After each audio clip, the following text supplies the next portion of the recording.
So hi everyone, welcome to this free lunch and learn on how to upgrade your onboarding programs for the post-COVID world. This session has been brought to you by Upscale Marketplace and developmentprofessionals.org. We are delighted to have you here with us. And just to remind you again that this is being recorded, but on speaker mode, so don't worry. So just to start off with some introductions. My name is Hannah Joyce, and I am an in-house L&D advisor, and I'm also the founder of Upscale Marketplace. So at Upscale Marketplace, we help busy L&D and HR professionals find amazing coaches and trainers, and we have over 200 active listings and over 70 verified suppliers, and that's growing every day. We have prices starting from £50, so there really is something for everyone. And I created it because I was just sick of wasting so much time looking for trainers and coaches. So before we go any further, I'll just pop the link to sign up into the chat, and I'll give you all a minute to sign up to that. It's completely free, but it'll just mean that we can then send you information about any upcoming events. And it'll just be a bit quicker. So I'll pop that in there and give you all a minute just to sign up. And you also have access to all of the previous recordings of sessions that we have done earlier this year as well. Perfect. So I will now hand you over to Sophia. Great. Hi, everyone. I'm Sophia Granger, and I run the website Development Professionals. Ultimately, Development Professionals is really just a resource to help you. So if you work in learn development and you're looking for some resources that can help you, look for context around induction, onboarding, but also other areas such as training needs analysis, there's a whole range of things that we cover on the website. So if you're interested in just looking for some blog posts or extra content, please do have a look on my website. I'll share a link with you at the end. But ultimately, my role here today is just to provide a little bit of further context around induction and onboarding. So my background is I've worked in learn development for 10 years across various industries, private, public. So I've got a lot of context around induction and onboarding. So really just here to share some of that alongside Hannah today. So what is an onboarding program then? Well, I would assume that a lot of you have got a lot more context around this because you do work in L&D on the whole. But ultimately, onboarding is that process around bringing your new hires and employees into your organization. The onboarding process starts from the moment we recruit. Sometimes people think it's just that from day one when somebody joins an organization, but ultimately our onboarding process starts from the second that we start to hire somebody. What's their experience pre-joining the organization, and then equally what's their experience when they join. Obviously, this differs in every organization, and we all have different approaches to how we approach our onboarding. What we're going to share with you today is an award-winning version from Hannah, and I'll share some context with you from other organizations that I've worked in too around what a good onboarding program can look like. Perfect. So yeah, onboarding is a process of introducing your newly hired employees to the expectations, behaviors, and cultures of your organization. Anything else to add there, Sophia? No, I think that's everything for now. Yeah. Perfect. So I suppose the best way for us to get to know you and your onboarding program at the minute is to jump on a little Minty Meter, if you all don't mind. If you're not familiar with Minty Meter, it's very similar to Kahoot. So you can either go to minty.com and enter this code, or just whip out your phone and get on the QCR code. I'm sure we're all too familiar with those codes now after the last 18 months or so. So we'll just understand a little bit where everyone's starting point is. It's helpful for us all to understand each other's onboarding programs.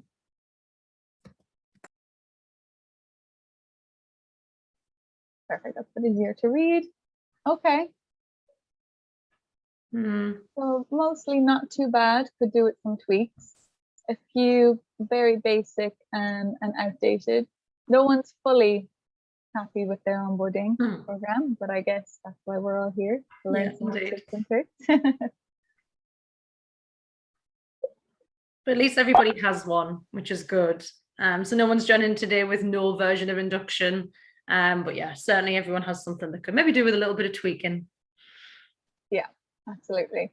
Feel free to jump in the chat, at any point as well. We'd love to keep this interactive, or if you have anything to say, just come off mute.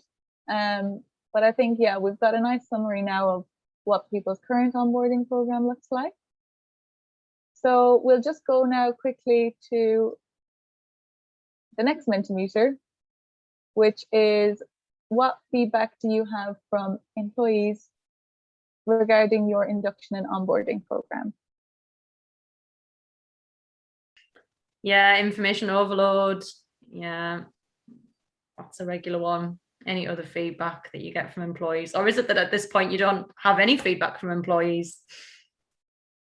Too long, virtual WebEx. Yeah, I think a lot of us have fallen into that trap over the last 18 months is let's just do it all online. They do enjoy it. Fantastic. Yeah. It's not clear what should be first, what should be second. Any other feedback that you get from your employees? Yeah, satisfaction, employee promoter score 1 month in, great. No feedback, but you feel like it's not organized. Yeah, great. It's good to see that some of you have been getting feedback from your employees, whether that's formal or informally. All that feedback is really important. Yeah, old-fashioned. We've certainly got some more modern approaches to share with you today, so hopefully you can think about how you might want to use tech or some of those other elements within your programs. This, for me, is the first step before you rush into making any changes to your employee onboarding or induction programs, is taking that time to ask your employees, what firstly is good about your programs, but equally what isn't working so well. So I've recently just reviewed on an induction and onboarding program within an organization. And the first thing we did as part of that project was have a look at what the feedback said. So certainly the HR team had their own opinions as to, where were the areas in terms of gaps, what were the things that we needed to improve, but we needed to validate that to ensure that the employees felt the same. So what we did at the start of that process was just did a really simple survey with all new starters to get their perspectives. And in that feedback, it did affirm some of what HR had thought, but equally we got some new areas of focus. So, although you may have your own assumptions as to what you think needs to change, some of the things that you think, for instance, are old-fashioned, actually some of your employees may appreciate that because it's simple. Just by adding lots of tech and having things on WebEx doesn't always make it better. Sometimes the more traditional approaches can be best. So certainly before making any changes as a result of today, I would definitely recommend you take that time to go and speak to your own employees. Who are your most recent hires and what have their experiences been? Because they will give you so much information as to what needs to change and equally what are the areas that are working well so far. Anything you want to add to that, Hannah? No, I think that's, perfect. We can move on. It's a great point about collecting feedback and making sure that it is running as it should be. Perfect. So essentially, as Sophia touched on, onboarding can really be categorized into 3 stages or probably even more. But in its simplest form, we probably have the pre-boarding stage, the onboarding stage, and the post-boarding. So pre-boarding, obviously anything leading up to before they join. So day -1, onboarding then from when they do join, and then post-boarding, what are you doing to embed the learning of the onboarding program? So in pre-boarding, there's a lot that can be done. And I think it sometimes is a little bit overlooked. And obviously this will differ per organization, budgets and everything. But a lot of organizations have taken to offering a branded welcome package. And this has probably increased even more so with working from home, because people might need even just as simple as a mug or a pen, and it just adds a really, really nice touch. And it's not as expensive as I think that we think it is, but from before the employee even joins, they already feel valued, even with just a branded pen and a welcome email or welcome letter. along with that. And there's loads of organizations that can provide that branded welcome package for you. But what I think is important to note is sometimes we worry about the L&D budget or HR budget not being able to stretch this far. But a lot of employees, once they receive this welcome package, will take to LinkedIn and post about it and talk about their new experience with their new organization. Can't wait to start. And that's marketing. And that's kind of free marketing or advertising. So if you're finding difficulties within your own budget, maybe have a chat and see if you could take it from the marketing budget as well. Because I know that we always like to in L&D try and get budget from other people, but I think it really is quite helpful to just get the nice feel for an employee before they even join. The full onboarding schedule, this is really, really helpful as well. It lets employees get into the mindset of what they're going to be doing for their first week.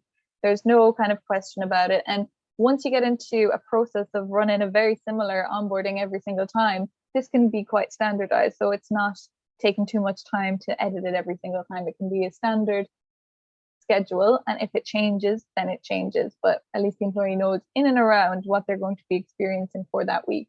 And we'll come to this a little bit more in more detail later on, but what can go into here is if you rely quite heavily on e-learning for your onboarding program, and this requires them to have access to an LMS platform, if something goes wrong with that tech or that space, and this onboarding schedule can be embedded with loads of links, so you can take them to videos on Stream or private links on YouTube or Vimeo, whatever you want to use, so that you have a backup if something goes wrong and they have an area which is not on your system where they can access all of the material that they need. So as we get more tech focused, we get a little bit more into the area of risk. So we just need to be careful of that. That's something we've come across where I worked very recently, actually, and got stung quite badly by that. A recorded welcome video from the CEO. Again, this can be generic. You don't have to record it every single time, but one generic one that you record and send again in this pre-boarding welcome package, saying welcome, maybe a little bit about the history of the organization. Again, it's just quite nice to get a face to a name, understand a bit more about the organization, and you're kind of getting culture in there before they even join the organization. We get a feel for what it's going to be like to work there. So that's quite nice as well. A simple way as well. Employee handbook, again, this is, I suppose, quite not prehistoric, but everyone does this already usually. So a nice way to kind of spice this up, again, using those links, link into different media, link into videos, link into profiles of individuals, maybe on websites if they're of the key stakeholders and things like this. And again, it can be quite generic. So you might put the effort into it at the beginning to make it, but then you'll have it forever. So yeah, and the only other thing I was just going to add on this slide was, I know we always, as L&D, like to focus on some of the fancy elements. So Catherine, you were mentioning, giving people tea bags and things and having that lovely welcome. And I think all of that is really important, but not if it overlooks some of the basics. And by basics, I mean people knowing where to go to on their first day, what time to arrive for, do they need a car parking pass? Sometimes I think we get so caught up in making it the most fancy induction in the world, we forget giving them the core information they need for those first days. So, if they do need car parking passes to come onto your site or permits or to set up badges in advance, what information are you giving your employees to be able to do this? And this is feedback that I'd seen on the program the project that I'd worked on, was that although we had some really fancy elements to the induction, some of those basics weren't there. So it is sometimes worth taking a step back to think, have we covered all of that first before we move into some of these other areas?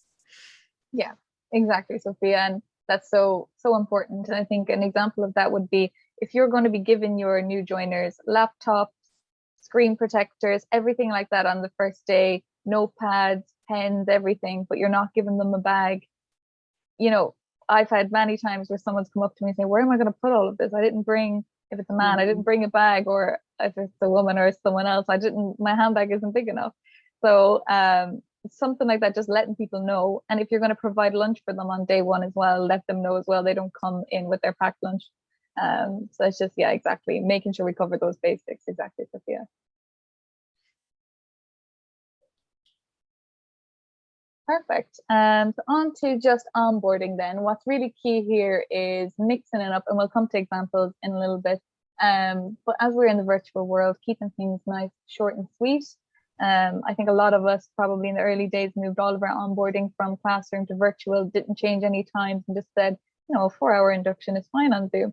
And I think some of the feedback that we did earlier in the Minty Meter might point to that as well. We've all lived and learned that we need to keep it short and sweet because the Zoom fatigue really is real. And so when it's shorter, it's easier, more engaging, group calls, one-to-one. So mixing it up between those two elements. Group calls are really handy, getting to know many different faces, one-to-ones with mentors, buddies, self-directed learning. So they're not always have to be on all day. I feel like sometimes you can feel on Zoom, we just have to be on all day. So that's adding in those e-learnings or those pre-recorded videos that we've mentioned earlier, or time to go through the handbook in detail, just things where they have a little bit of me time, a little bit of space. Social sessions, again, this can be really overlooked, and we'll come to that a little bit in a while. And expense and lunch, this is a really, really nice little thing to add. What we used to do when we were back in the classroom was we would take everyone out for lunch as a united group. Now, obviously, we're all working virtually, so that element can really easily be just skipped. But because we used to do it, and it was probably one of the nicest parts of the parts, but it got the best feedback from people, everybody loves free lunch, is we've actually included that still, even if you're working virtually. So we give people, 20, 25 pounds to use Deliveroo or buy it ahead, and just let them expense their lunch and eat all together on the Zoom call, eating together. It sounds a bit weird, and I think if anyone has done it, you've probably experienced that. You're going to think, is this going to be really weird? People are just staring at each other eating, but it actually works really nice, and it adds that element of social interaction into it. Fun activities, again, I think this can be really overlooked, and we get really caught up in technical and core business function. But what we really want to do is make sure that our new hires are enjoying their time, and I think that's something that we could do a little bit more. Assigning buddies, again, buddies and mentors, super handy. Buddies usually a peer, and then mentors, someone is a bit more senior to be able to advise them. And I think this can stretch on longer than onboarding. Some of the examples we'll come to later have implemented these, but only for the period of onboarding, and then their buddies disappears. They don't have any role with them anymore. But I think, why not keep the buddy for the whole time? Don't just relinquish their responsibilities after the first week, because they're going to have questions, and as we said, it's information overload. The questions might come slower to them. So having a buddy for your whole period in the organization, I think, is a nice added benefit. Yeah, the other thing that I was going to add on here, just from the chat, Catherine had just mentioned about creating videos, which I think we just touched on before anyway. And I was just going to add that can be really useful, and actually it doesn't need to be anything fancy. So in the project I was talking about before with induction, what we did was asked all of our senior managers within the organization, who would be classed as key stakeholders, to create a video. It was allowed to be no longer than 3 to 5 minutes, and it had to be shot on their iPhone, their camera, or they could record themselves on the laptops. And it worked really well. It doesn't have to be big budget. We just stored these videos somewhere that staff could go access. And the reason why we did this was because the feedback from employees was that they didn't fully understand how the organization worked and what all the different departments did. So off the back of that feedback, this is what we put in place. And, we can see how many people look at these videos, and they do get some good traction. So sometimes it's the really simple things that can be really useful. The other thing I was going to mention just on this slide was, if you work in maybe a different type of industry, less office-based, more maybe manufacturing or engineering, etc. As part of the onboarding process, obviously it's those kind of formalized technical skill training sessions that will be really key to make sure they're in there. And if you're planning any assessment of skill for people to be able to go away and do tasks, this may be in lots of different organizations that you need to assess that skill. Obviously, do you need to build that into your induction processes too? So another organization that I worked in, we would have a very formal induction process, very standardized. And as part of that, we got all of our team members to do some basic training, some real basic training in terms of the skill. And once they'd met that skill level that we expected for them to be able to come into the manufacturing site, from there on, they would then be able to start their induction process. So if they didn't pass all of the activities, the core activities of the first 2 weeks, then they would have to resit their entire induction. That's how seriously we took it. So, we've got all of these great activities and suggestions here, but if your organization is, more technically focused and some of those technical competence is going to be really important and key for their roles, then you could have something like that within your induction also. Right, thank you. So here is just a quick example of the organization that I work for kind of through the ages in terms of our onboarding program. So essentially pre-COVID, from around 2011, probably before that, it was all classroom training. It was full 4 to 5 days in the same room, probably 10, 12 people in a room. If it was more than that, we'd go external, but usually that was kind of the mark of how many people we would have. The room could become a bit stale, towards the end of the week. It would definitely had a funk in there with the amount of people that we had in there, and just all day in there learning. And obviously the lunch on the first day. So 4 full days of instructor-led training. Again, COVID struck. We decided to do 4 full days of virtual instructor-led training because that's the most obvious thing to jump to. And that's where we went with that. But we did actually shorten the sessions. We did kind of cop a little bit earlier that we probably need to reduce the time of these sessions because people would be just exhausted for doing it for that long.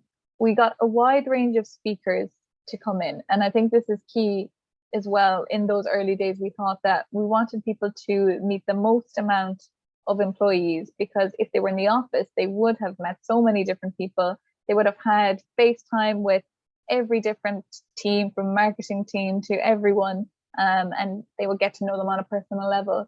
So we tried to have a wide range of speakers, different people for every single session, so they could make as many faces and get to know so many people, which in terms of their experience was quite positive. But on the L&D team side, that was painful to schedule.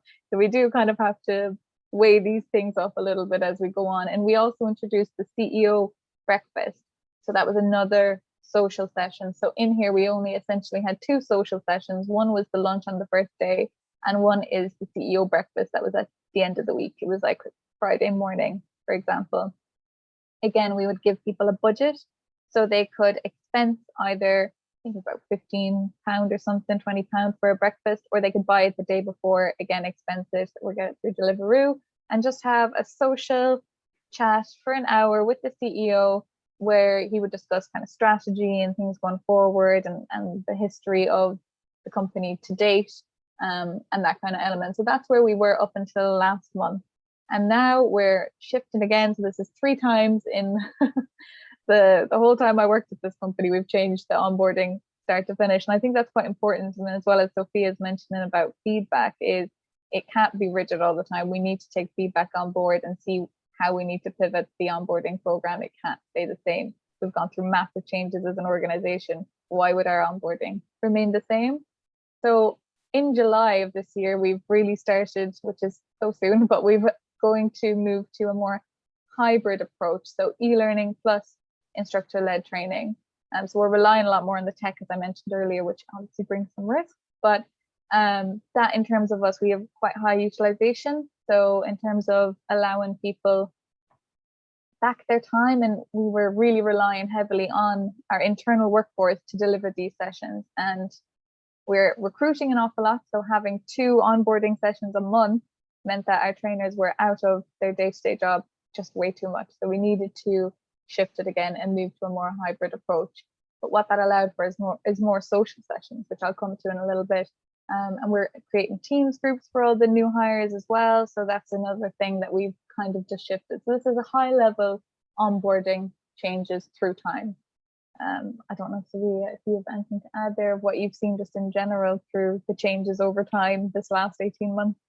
Yeah, I mean, echo really the journey that you're going on. Just when you mentioned there about the amount of time that running all of your sessions was taken up, I think that was really where we were getting to with our series of videos. So where you had a wide range of speakers, what we did was very similar, except put that online into micro sessions. which really just took that time away from an organization perspective. And obviously the senior managers in your organization may not have a lot of time.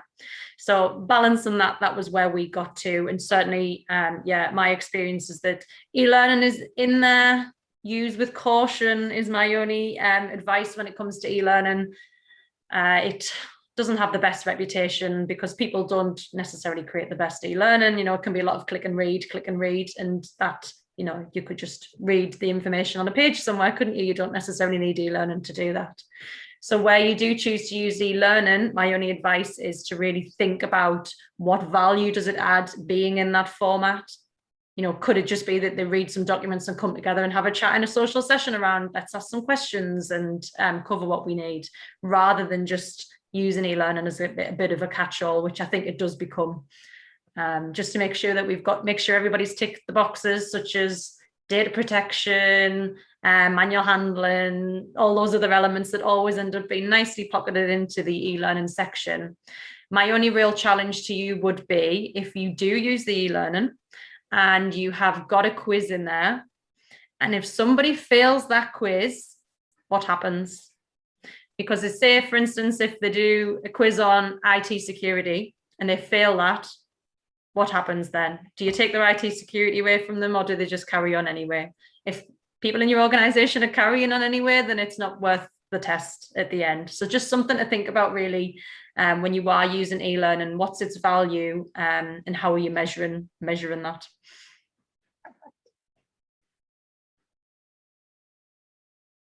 So here is, again, just a quick example of kind of personifying that journey that I was just describing of where we were. So this is how we were when COVID kind of first struck, with a lot of instructor-led sessions, very few social sessions, only 2, and only 1 use of e-learning. So again, really heavily relying on people here. As you can see, the kind of general structure has more or less stayed the same. I know someone mentioned earlier what sessions should come first. We always start with IT, HR, these kind of core business function sessions to start first. And that's someone's first day, where they have a lot of face time with the different types of functions of the business, and then move on to kind of the more technical side of things as the week progresses. And then finishing off with the CEO breakfast. So hopefully the key makes sense here. I've just kind of colored them in business function, culture, and technical skills, as this is all our onboarding program was really made up of. And the 3 methods then: instructor-led, social, and e-learning. So this is where we were sometime in June, essentially. And this is where we're at now from July onwards. Again, same structure with the first day of having those business functions coming first, but what you'll see is there is a lot more e-learning. And I will caveat that exactly what Sophia has said, if it's going to be a click and read, it will be just as painful as, anything just like straight up watching a video as well. It does need to be a little bit more engaging. So what we have is, for example, in the intro to company, we have like all of the logos through time. So you go through all of the logos through time, and maybe a scrolling. There's loads of different interactive ways of doing it. We use Articulate, and then maybe an example of an exercise with that would be, it wouldn't be a full-on quiz, but it's drag and drop these logos to the year that they were. So it's just something fun. It doesn't really matter to the person's job if they know that or not know, but we're keeping it quite interactive. Every couple of clicks, you've got to constantly click through it. No video in our sessions or in our e-learning is longer than a minute. So we keep it really, really bite-sized. You're no longer than a minute, and then you're into some sort of activity or something where you have to click through. So we're constantly having them engaged throughout the e-learning. We had somebody, actually one of our principal consultants, who was a self-proclaimed e-learning hater, to actually create our most recent e-learning, because we challenged him with, well, you hate e-learning, you never do anything that we want you to do, so you go and create one. And he came back with the best e-learning I've ever seen. It was that kind of format of really short, snappy. And we were like, okay, you've got a point here. So now that's what we have Right. Structured all of our e-learnings on, because if he literally, the abuse he would send back to us anytime he will get assigned an e-learning, and now he has set the standard, which has been amazing. So if you have anyone like that in your organization, you can use them and challenge them to say, well, what do you want? Tell us. So that was something that's been really handy. So that's what we've based all of these kind of e-learnings on. And I think what's again important is we've added in a lot more check-ins. People's mental health and well-being is seriously being impacted by the situation at the minute. So the more FaceTime they can get with a real person as well is so important. And those instructor-led sessions are nice. They're FaceTime, but you're not really having a connection. It's a lecturer kind of situation, and it's sit and listen rather than really chat, because you don't have the information to get into discussion about it because you're only in an onboarding. So what we've done is mixing it up between e-learning, instructor-led, to reduce the time that we need it to. So all of these are run by essentially the business services group, so not the revenue generation people, if that makes sense, so that it's better for the organization. And what we have is way more check-ins. So first day check-in, that can be with someone who's a peer, or it can be someone quite senior. We have categorized this one as a senior leader Q&A because it comes after the intro to the company and intro kind of to consulting, essentially, which is what we would classify as something we'd want someone senior to talk about. And then in these Q&As, again, 30 minutes, just chat, no script, but we do give pointers. And this is where we get an element of some of those soft skills, which we're severely lacking here. But in terms of professionalism, we would say, you could use your war stories, because I think that's super powerful for new joiners. So give an example of a time that you made a mistake, or a colleague made a mistake and wore the wrong uniform to a client site or something like that, or dressed inappropriately, or just given these stories of through the ages of things that have gone wrong and things that have gone right as well. So success stories is really powerful here. So where we get the pointers from here is just through HR, through review processes, and through engagement feedback, and things like that, of staffing as well. If staffing are struggling to put someone on a project because of X, Y, and Z, we'll take that feedback and integrate it into the Q&As. So it's a bit more informal, but we're still getting what we need covered, but it's in a more kind of colloquial and friendly environment. So you'll see there's a lot more social interactions, and these e-learnings will be prerequisites to that. So they have their time in their schedule to do these e-learnings. Again, they're interactive with kind of quizzes and drag and drops and hotspots and all of that. And then they come to their Q&A afterwards with someone who is the SME in what they've just learned, to be able to chat through it and ask any questions and just have a discussion, but also get to know them. If they don't have questions, that's fine too. It's so early days that really the important part here is getting across the culture. So that's something that's really different from what you would have seen previously, is we've upped the culture element an awful lot here and made that a bit more of a priority, because I think we had completely overlooked it and just went in really heavy with business function and technical skills. So it's just about shaping those new joiners. And then this is an example of just the Excel bootcamp, which we added in, because again, feedback, we were struggling to put some consultants on projects because of their Excel skills weren't as good as we would have liked them to be. So this was, again, feedback from HR, feedback from staffing, but we need to up our Excel in the onboarding program. So that's where that comes in. And that's, again, utilizing the e-learning plus the instructor-led, one after another. So they're in a room together, either face-to-face or virtual. We did our first ever face-to-face one last week, which was really exciting, back again. But they go off and do their e-learning, then they come back for a workshop. Then they do the e-learning where they follow along and do the exercises, then come into the workshop to get to run through it again.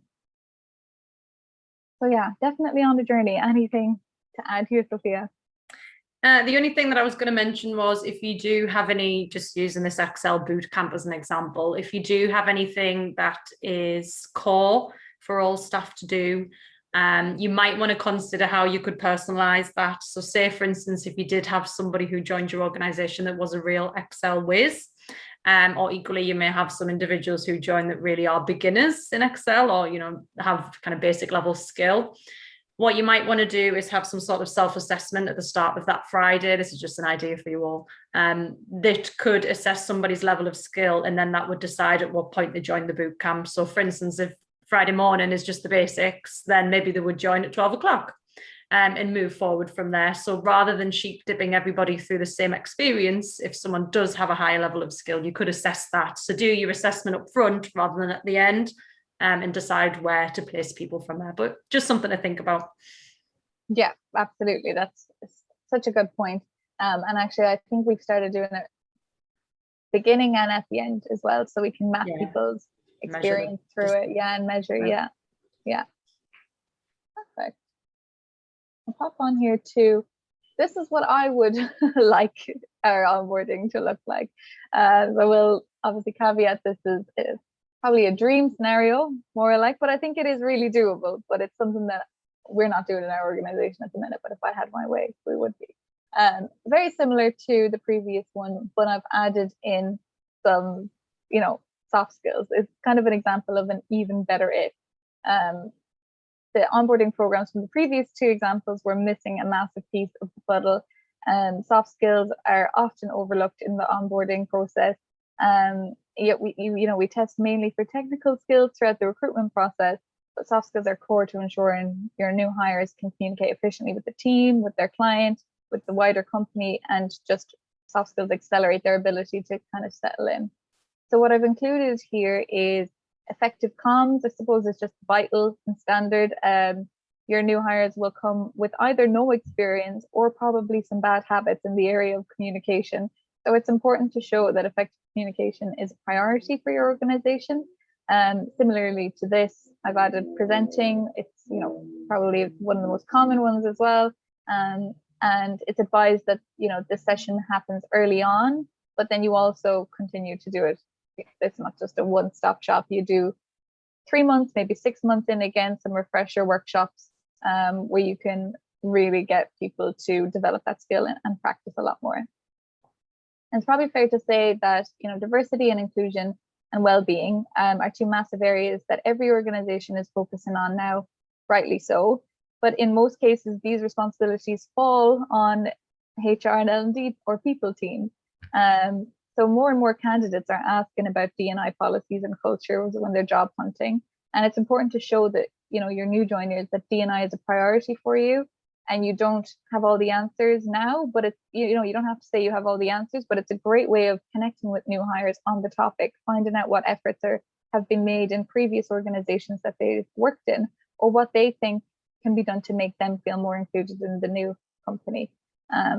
And so this session doesn't have to be solely on inclusion. It could be unconscious bias or understanding different cultures or working with different cultures, culture mapping, just an intro to D&I. Could be supplemented with e-learning that you then come together and have a discussion on the topic as well.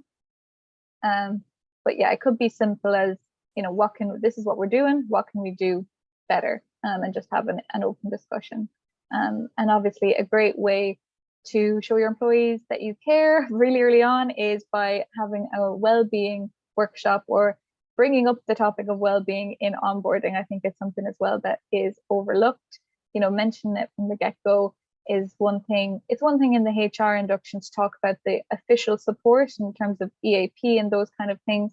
But this is an example of where you could show practical tips for employees to practice mindfulness, show signs in themselves and others about burnout, and be able to communicate struggles early on. And it kind of slightly ties in with psychological safety as well.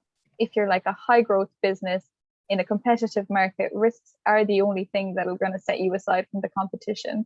So this is your chance to foster curiosity in your employees and let them know that they will be supported to make risks in the right way that will accelerate the business. And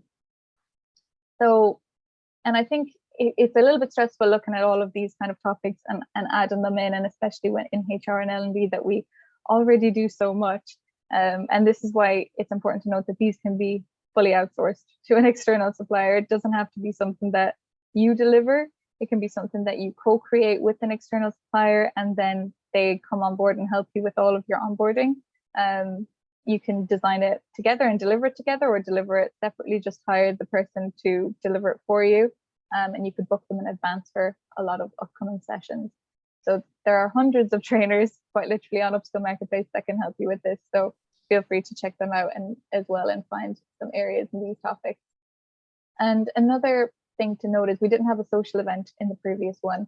So I would love to have something that ties the week all together in an actual social event, not a social session, but something, you know, it could be anything from a virtual networking event like speed dating kind of thing, or escape rooms. They have really good virtual escape rooms these days, anything like that, but an actual social event. Sophia, anything to add here? No, I think that all looks really good. I think it's just getting that balance right for people and ensuring that it's relevant to their roles. Because I think that's one thing in terms of feedback that I've seen in the past from employees is if there's a lot of things in there that they don't think is core for them, then that can sometimes feel like it's just a bit random. So yeah, just making sure that what you've got in there is core for all employees and thinking about what kind of branching off inductions you need for others. Yeah. Perfect. So we've just come now to a couple of case studies. So these are examples of kind of award-winning onboarding programs that most people will have heard of the organizations anyways. But these are quite famous for their onboarding, all three of these organizations. And I would say the common theme between them all is company culture. They all focus so heavily on company culture. And doing this research into this made me reflect and have a look at our onboarding program and say, actually, yeah, we're really not doing a lot for culture in terms of fostering it, in terms of teaching individuals what the culture is. To start off, you will obviously have to know what your company culture is and those core values. And it's hard to define sometimes because it's a little bit on, you know, the way that things are done here. But Zappos, for example, have a 4-week program and 2 full weeks are spent on their customer service skills because that's one of their core values. So that's there you can see 2 full weeks just on a soft skill, but it's also their core values.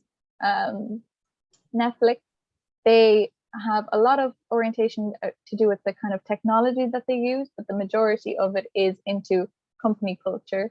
They also let their employees get involved in a project right from day one.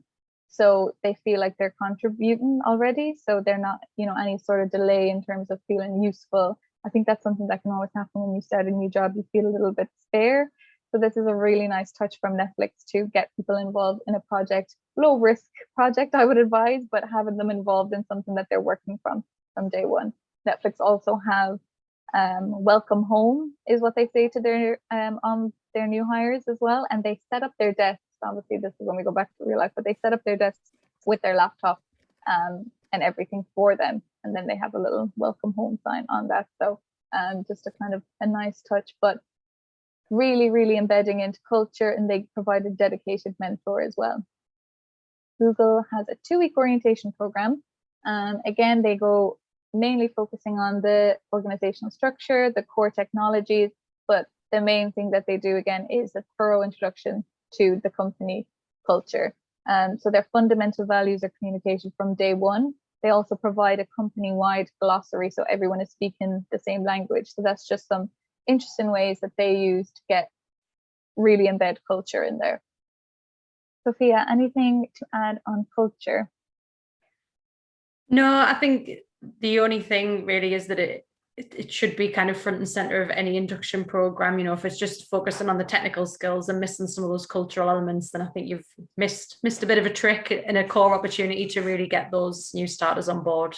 So yeah, that would be it for me. So we'll just go on to, I promise this is the last Minty Meter, and let's just brainstorm together how we can improve cultural transfer in onboarding. We've looked at some, you know, different ways from those welcome package. Think of all the stages in the onboarding process. How can we bring culture to the forefront of it? Oh, that's coming in here now. Yeah, exactly. Leadership, storytelling. Storytelling is really powerful. I was actually reading research recently about storytelling and why our brains are more likely to pick it up and to remember it.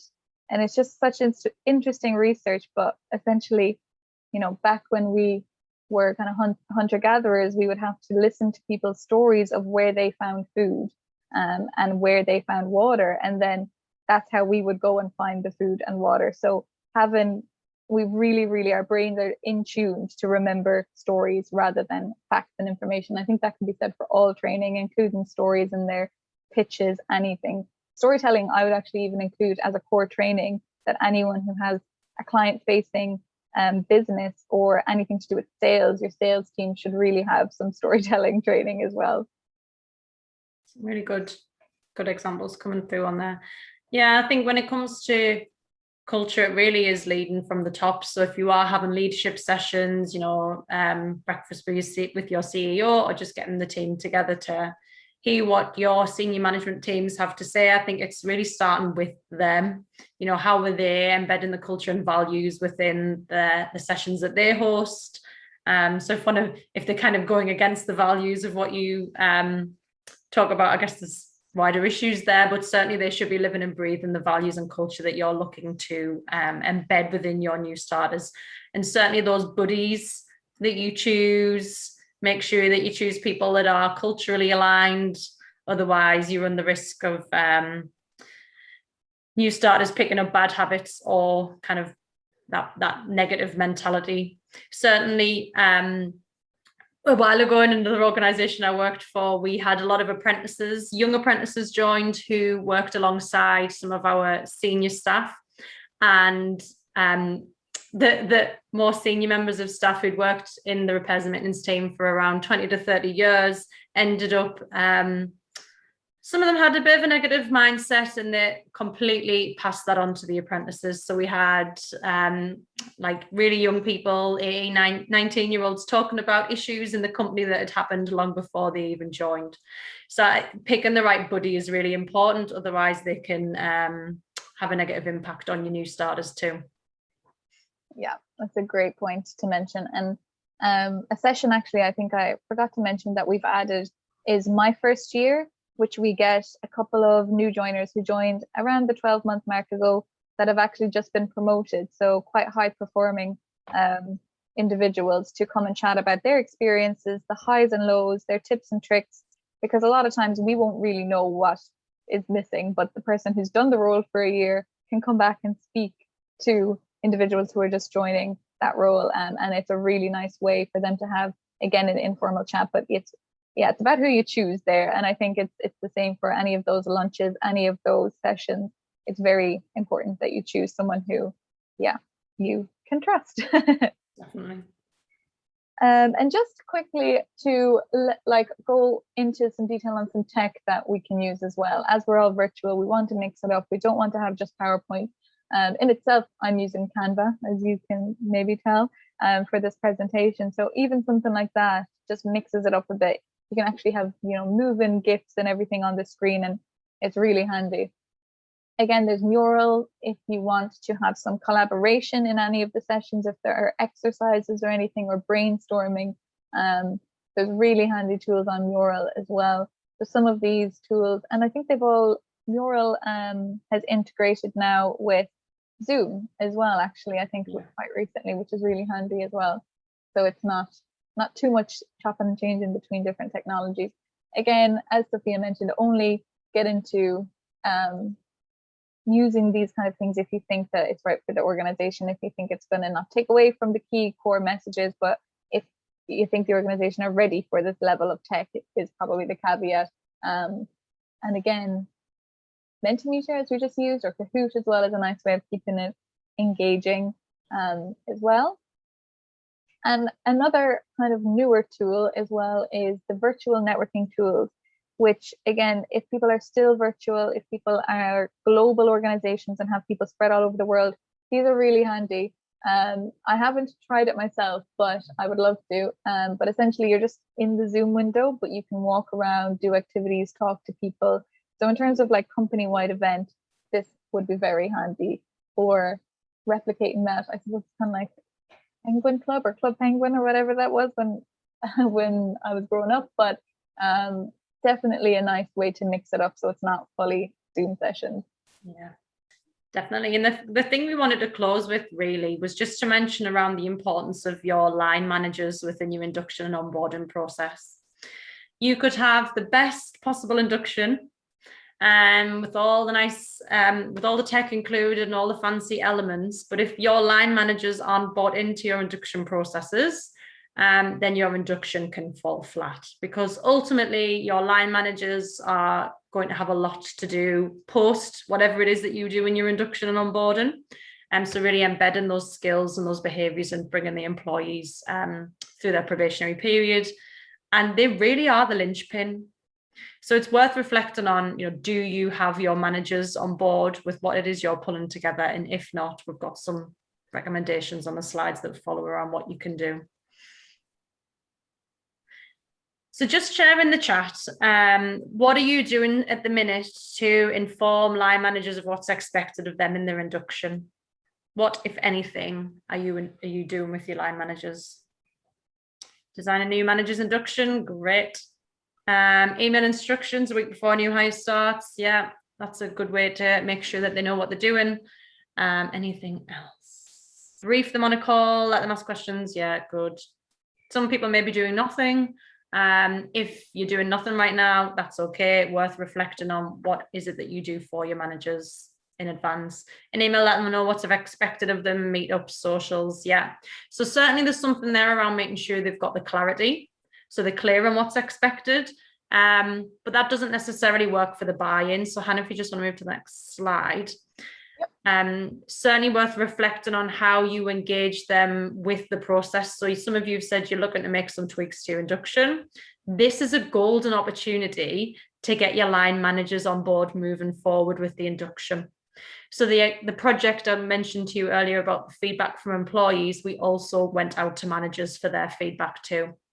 So the employees were having a certain experience, but certainly the feedback we got from our line managers was that they weren't clear on what was expected of them. And we did a lot of the same things that some of you have done. So we would email them, let them know what's expected. We had an induction checklist that was buried in an internal system that no one could ever find when they needed it.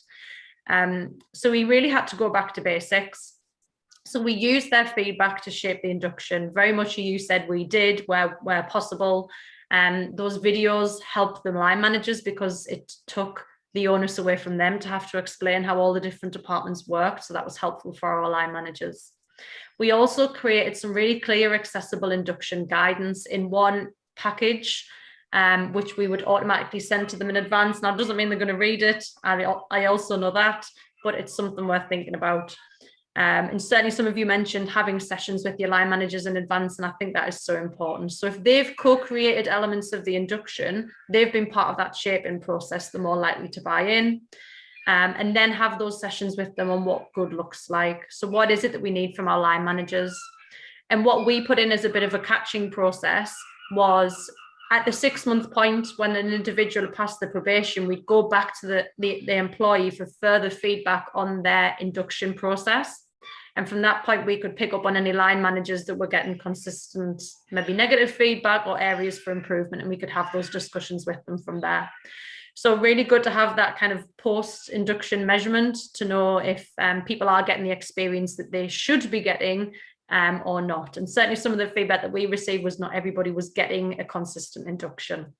So that was something for us to look into. So really, thinking about the importance of your line managers through this process is key. Just to really reiterate the point that you could have the best induction in the world, but without that in place, that's really important.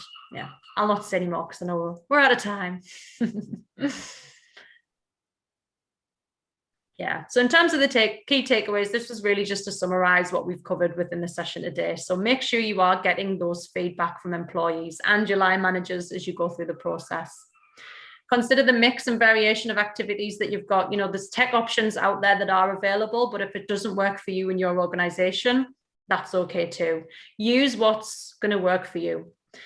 And then really make sure that you're reflecting on the importance of your line managers in the induction process and keeping them engaged.